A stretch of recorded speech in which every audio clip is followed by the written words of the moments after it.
Olá, sejam bem-vindos à TV do Parlamento Municipal. Está no ar o Jornal da Câmara. Impacto da enchente. Comissão de Habitação debate programa de compra assistida para moradores das ilhas. Alteração da lei. Aprovada a redução de carga horária para a formação profissional de taxistas na capital. E ainda, posse no Legislativo. Escola Julieta Battistioli tem nova diretora. Estas e outras informações você confere a partir de agora, aqui no Jornal da Câmara.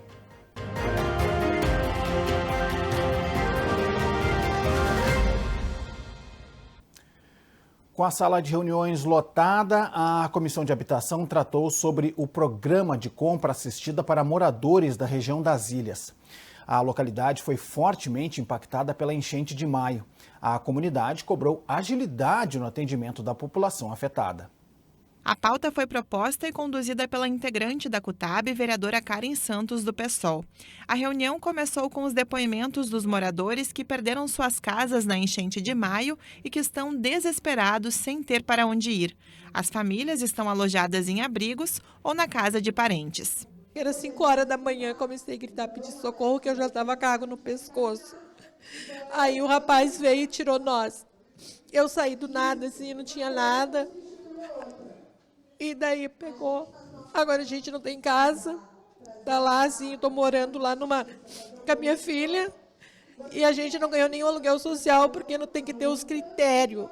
A única coisa que eu ganhei foi esses 5.100. Só, nada mais te ajuda. Sabe? Então é uma coisinha que a gente precisa da dignidade para criar essa nossa netinha, né? E pra gente ter uma vida melhor, né? A gente precisa moradia, porque a gente não aguenta mais. Eu tô com 52 anos, a gente não aguenta mais. A proponente da reunião identificou, ao ouvir o depoimento de mais de 15 moradores, que a principal dificuldade é uma portaria nacional que burocratiza o acesso ao Compra Assistida, um programa do governo federal de compra de imóveis para as pessoas desabrigadas.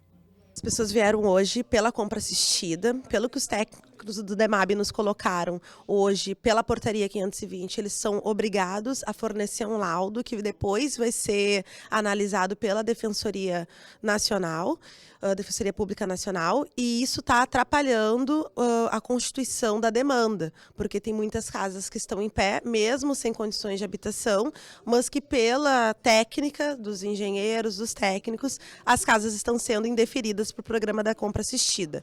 Representando a Prefeitura, os técnicos do Departamento Municipal de Habitação explicaram que estão seguindo as normativas da portaria. Até agora, cerca de 1.900 imóveis foram identificados como habilitados para compra assistida. No entanto, o número, que ainda é baixo, deve aumentar conforme as vistorias sejam finalizadas nos próximos dias. Já faz alguns dias que nós iniciamos uma elaboração de uma sugestão de alteração da portaria que contemplaria, ou melhor, aceleraria o processo de concessão do compra assistida, né? Porque hoje ela necessita obrigatoriamente apresentar os laudos, né? Apresentando a situação estrutural do imóvel, o que então implica numa necessidade de um corpo técnico, né? Engenheiros credenciados ou arquitetos, visitar o imóvel em loco, né? Emitir esse laudo, encaminhar esse laudo para uma posterior inclusão dentro de um sistema que vai ser analisado. Então a ideia era que houvesse uma possibilidade então de acelerar esse processo, né, com indicação de áreas para reassentamento como um todo e não necessitar mais de um laudo individual, e sim de um laudo coletivo para a área como um todo. O diretor do Ministério Extraordinário para Apoio à Reconstrução do Rio Grande do Sul, engenheiro Comaceto, propôs uma reunião com o Executivo Municipal ainda nesta semana para discutir alterações na portaria de modo a permitir que o processo de aquisição de novas moradias para os atingidos pela enchente possa se tornar mais rápido para os desabrigados. O tema da habitação, ele é um problema que envolve os 3 governos, o governo federal, estadual e municipal. O governo federal já editou a medida 520 e já tem recurso para 12.000 unidades, ser comprada 12.000 unidades habitacionais para o reassentamento daquelas famílias que foram totalmente atingidas. O Estado e o município, no caso do município, tem que fazer o laudo, a identificação dessas famílias e repassar isso para a nossa Defesa Civil, o Ministério das Cidades, para que elas se encontrem com essas casas que estão sendo disponibilizadas para ser feito o contrato e entregue as casas para as famílias que realmente foram afetadas. Aqui teve muita polêmica a respeito de como fazer esse laudo. Eu sugeri que a Secretaria de Habitação do município de Porto Alegre sentem, a gente pode esclarecer para ter agilidade, porque nós precisamos ter agilidade. O governo federal já quer entregar no Rio Grande do Sul, agora no mês de julho, ainda no mínimo 2.000 unidades habitacionais. Mas os municípios têm que fazer, a porta de entrada, tudo é o município. Como encaminhamento final, as comissões de Habitação e Direitos Humanos vão realizar uma reunião presencial na região das ilhas para tirar dúvidas e ouvir mais moradores da localidade. Os parlamentares seguirão organizando reuniões para acompanhar a situação dos desabrigados pela enchente. Então é um problema que está colocado dentro desta portaria e de encaminhamento nós definimos uma reunião com o Ministério Extraordinário junto ao DEMAB para fazer uma discussão política do impacto que isso está tendo no tempo, né, e nos prazos para conseguir fornecer esse direito para a população e também da burocracia, né, que se forjou em torno daquilo que, né, as pessoas não estão sendo avisadas, os dias que os técnicos estão indo nas casas fazer as vistorias e as pessoas estão se sentindo injustiçadas e não estão tendo nenhum espaço para ter nenhum tipo de recurso, né? Então, para nós, hoje, modificar, né, o conceito da portaria vai ser fundamental para a gente conseguir abarcar todas as pessoas que querem sair das ilhas. Também sobre o impacto da enchente na capital, a Comissão de Saúde e Meio Ambiente discutiu formas de proteger a cidade diante da emergência climática. Por proposta do vereador Aldacir Oliboni, do PT, os parlamentares se reuniram na manhã de terça-feira para avaliar o sistema de proteção contra enchentes de Porto Alegre. O proponente considera as mudanças climáticas e a devastação ambiental grandes fatores que incentivam a ocorrência de tragédias como a de maio. O vereador também aponta uma terceira causa: a falta de manutenção do sistema contra cheias, que através dos seus diques, comportas e muro, né, muro do Mauá, muito conhecido e que muitos queriam derrubá-lo, demonstraram que estavam certos em manter o muro. Se a enchente já foi grande, imaginem vocês se não houvesse o muro da Mauá como proteção. O engenheiro Vicente Halber relembrou que a inundação de maio vem de uma sequência de cheias no Rio Grande do Sul, não podendo ser classificada como um evento isolado, mas sim uma consequência do aquecimento global. Da colocação de veículos elétricos, temos que buscar isto, né? São 2/3 da emissão dos gases de efeito estufa são produzidos pelo transporte em Porto Alegre. Outros 10% são produzidos pelo tratamento inadequado e insuficiente dos nossos resíduos, dos nossos lixos. O ex-diretor do Departamento de Esgotos Pluviais, Guilherme Barbosa, defendeu a retomada do órgão, que foi extinto em 2016. Ele afirmou que se a proteção contra cheias estivesse funcionando plenamente, menos bairros teriam sido alagados. Barbosa acredita na necessidade de interligar todas as estações de tratamento de água do DEMAI e expandir o sistema de proteção. Que hoje está na cota de 6 metros. Né? Lá em 41 ficou entre 4 e 5 metros. Agora em 2024 passou de 5 metros. Né? 5 metros e 30 alguma coisa. O evento que virá será maior? Em resposta, a diretora de tratamento do DEMAI, Joyce Becker, admitiu que há muito a melhorar no projeto de proteção contra cheias. Becker expôs que 88% das bombas estavam funcionando no dia da tragédia. No entanto, considera que o antigo sistema não comporta a magnitude e a duração da enchente de maio. A gente está fazendo toda uma vistoria nos portões, com imagens, com registros da troca de roldanas, de todas as estruturas metálicas, as famosas borrachas que todo mundo cita, né? Mas quando a gente cria um projeto, ele é criado numa condição ideal, né? Então, algumas contingências que a gente vivenciou na vida real, eles não estão previstos no projeto. Ao final da reunião, o vereador Aldacir Oliboni criticou o poder público pelo que considera negligência com as vítimas da enchente. Ele citou a dificuldade da população em acessar os benefícios e a falta de uma ajuda mais ativa na limpeza das casas. É preciso o próprio prefeito, seu secretariado, apressar o passo para poder, então, voltar as unidades de saúde a funcionar, de voltar as unidades educacionais, da educação infantil nessas regiões a funcionar, mas os relatórios que o próprio governo extraordinário aqui, que representa o governo federal, está dizendo que o poder público ainda não mandou os dados. Então, socorro! O poder público tem que andar muito mais rápido e dar retorno à sociedade que tanto espera. Os caminhos da reconstrução após a enchente serão as temáticas prioritárias da Escola do Legislativo. A projeção é da nova diretora da instituição, que tomou posse no início desta semana. A cerimônia de posse de Maria Letícia Cottens como nova diretora da Escola do Legislativo Julieta Battioli aconteceu no Salão Adel Carvalho. Maria Letícia tem 34 anos de serviço público e uma vasta experiência na área educacional. Ela ingressou como professora de História e Geografia da rede municipal e em 2012 foi cedida pela Prefeitura para atuar no Legislativo. Ao longo de 12 anos passou por vários setores, como a Comissão de Educação e o Gabinete da Presidência, onde trabalhou nas últimas 4 gestões. Colegas de diversos setores e parlamentares prestigiaram a solenidade, entre eles o presidente da escola, vereador Adelicel, do PT, e o presidente da Câmara, vereador Mauro Pinheiro, do Progressistas. Nossa nova diretora, Letícia, é uma professora, que é cedida do município para a Câmara de Vereadores, então uma pessoa que tem experiência na área da educação e tenho certeza que ela já mostrou aqui na Câmara de Vereadores as mais diversas funções que desempenhou, um belo trabalho.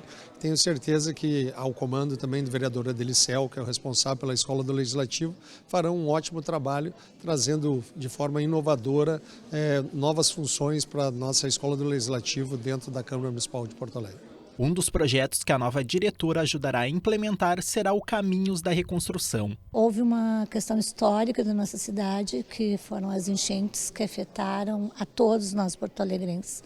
Mesmo quem não teve a casa afetada, faz parte também desse momento. Então, nós pensamos assim que a escola vai tratar e a gente vai levantar uma hashtag que é Caminhos para a Reconstrução.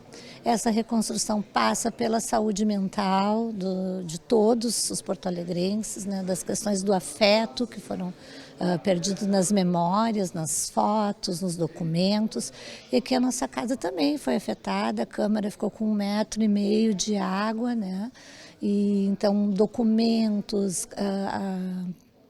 questões do memorial ficaram embaixo d'água e a gente tem um carinho para que tudo isso possa ser reconstruído. Nós vamos convidar pessoas que vão falar para os servidores, para os vereadores, para a Câmara, mas também para fora, para a sociedade, o que se pensa e o que se pode fazer para reconstruir Porto Alegre e o Rio Grande do Sul. Nós temos problemas emocionais, que são o vazio, a volta para casa, o amargo regresso, enfim, estamos trabalhando todas essas questões do ponto de vista psicológico para dar guarida para as pessoas, mas ao mesmo tempo também projetos que possam levar à reconstrução da cidade. Campanhas que os vereadores poderão fazer, campanhas que a escola poderá fazer, enfim, nós vamos trabalhar com muito afinco e dedicação para reconstruir Porto Alegre e Rio Grande do Sul. No próximo bloco do Jornal da Câmara, hospitais terão que realizar exame para detecção precoce de doenças em recém-nascidos com síndrome de Down. E mais, concurso público municipal deverá conter questões relacionadas aos direitos humanos. Em seguida, nós já voltamos.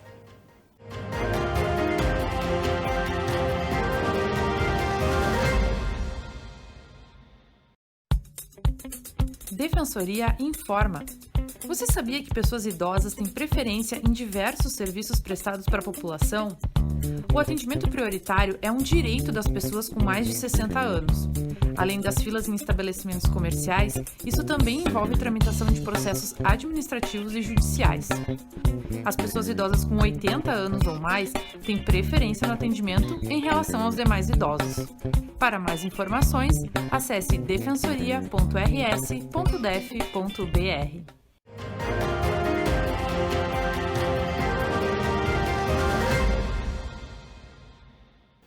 A Câmara aprovou o projeto do Legislativo que estabelece a realização de exame de cariótipo nos recém-nascidos com síndrome de Down.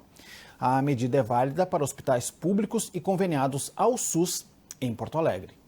De autoria do vereador Aldaciro Liboni, do PT, a matéria busca garantir a realização do exame responsável pelo diagnóstico precoce de possíveis doenças em recém-nascidos, como cardiopatias, má formação renal e perda da visão. A mãe, ao ganhar o bebê pelo Sistema Único de Saúde, ela tem que pedir lá a carteirinha dos testes. Testes do pezinho, testes da orelhinha, testes do olhinho, testes do coraçãozinho e agora da síndrome de Down. Porque é de fundamental importância, porque muitas crianças, a mãe ou o pai observando, pode sentir alguma diferenciação, mas não, jamais imaginam que pode ocasionar isso. Faz a testagem, tem essa segurança de que a criança está saudável e não estando, tem tratamento. O Ministério da Saúde registrou quase 2.000 recém-nascidos com síndrome de Down entre os anos de 2020 e 2021. A prevalência maior de casos é na região sul do país. Concursos públicos do município deverão incluir conteúdos relacionados aos direitos humanos e combate à discriminação. É o que prevê projeto do Legislativo, também aprovado nesta semana. De autoria do vereador Giovanni Colau e coletivo do PCdoB, a proposta determina que os concursos municipais contenham questões de combate à LGBTfobia, ao racismo, à violência de gênero e outras formas de preconceito. A ideia é que, a partir daqui, os concursos do município sejam orientados no sentido de assegurarem questões que reconheçam os direitos humanos e que, por consequência, combatam um conjunto de discriminações da sociedade. Isso significa dizer que os próximos servidores e servidoras públicas do município, elas precisarão ter um compromisso de garantir com que no serviço público municipal e nas políticas públicas, essas populações não sejam constrangidas, não sejam cerceadas no seu acesso aos seus direitos. O plenário aprovou o projeto que altera parte da lei que regulamenta o serviço de transporte por táxis na capital. A medida visa adequar as regras ao ordenamento federal sobre a carga horária para a formação profissional. De autoria do vereador Cláudio Janta, do Solidariedade, o projeto reduz de 50 para 28 a carga horária do curso de formação profissional exigido para novos taxistas. A proposta também dispensa a realização do curso no caso de migração de permissionário para autorizatário, além de exigir novo curso para os profissionais afastados por mais de 5 anos. O plenário também aprovou uma emenda ao projeto. Conforme Janta, o texto adequa a legislação municipal à realidade dos taxistas e ao ordenamento federal, que só prevê 28 horas de carga para o curso. Existe um entendimento que os taxistas teriam que fazer um curso para trabalhar em algo que eles trabalham há 15, 20, 30, 40 anos. Então nós readequamos isso, dizendo que quem já trabalha no táxi há algum período não precisa fazer o curso, e os novos que seja uma carga horária bem reduzida, que é o que exige a lei federal. Então, nós fizemos somente uma adequação. A Câmara também aprovou outro projeto do Legislativo que permite a utilização do sinal amarelo intermitente em semáforos durante a noite.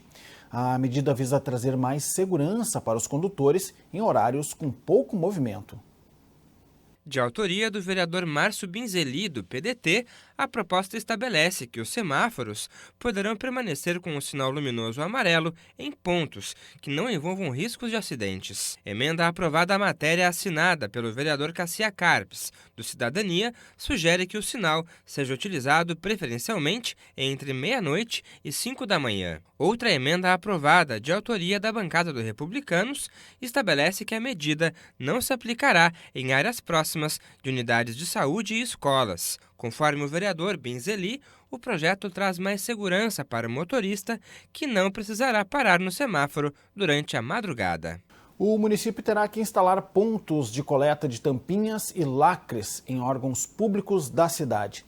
A medida também foi aprovada na segunda-feira pelo Parlamento Municipal.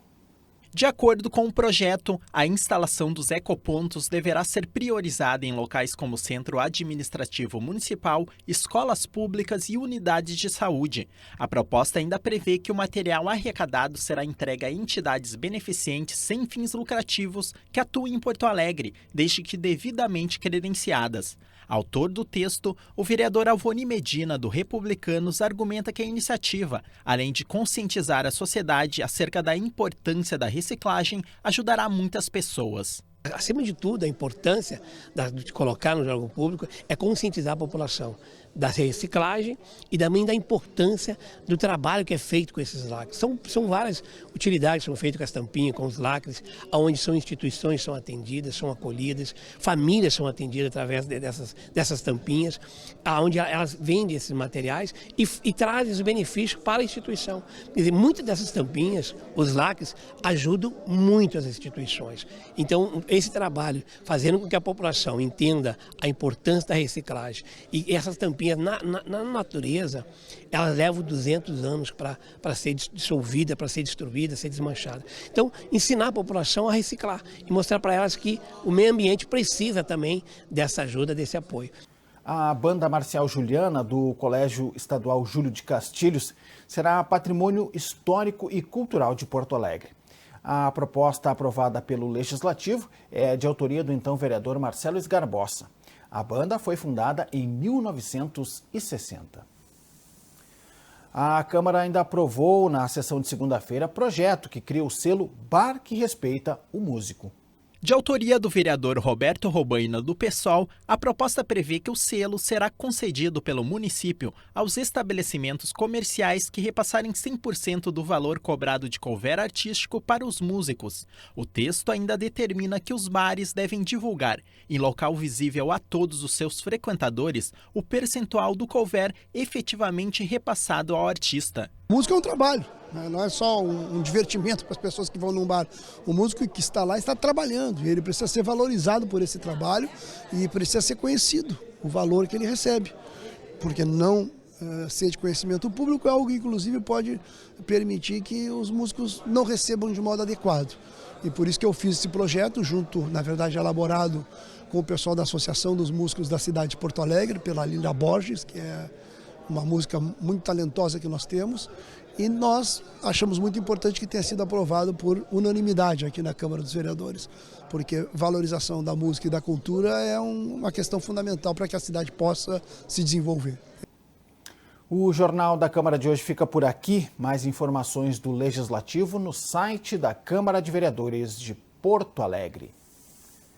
Acesse também as redes sociais da TV Câmara. Muito obrigado pela sua audiência, você já sabe. A gente se encontra na próxima edição. Até lá!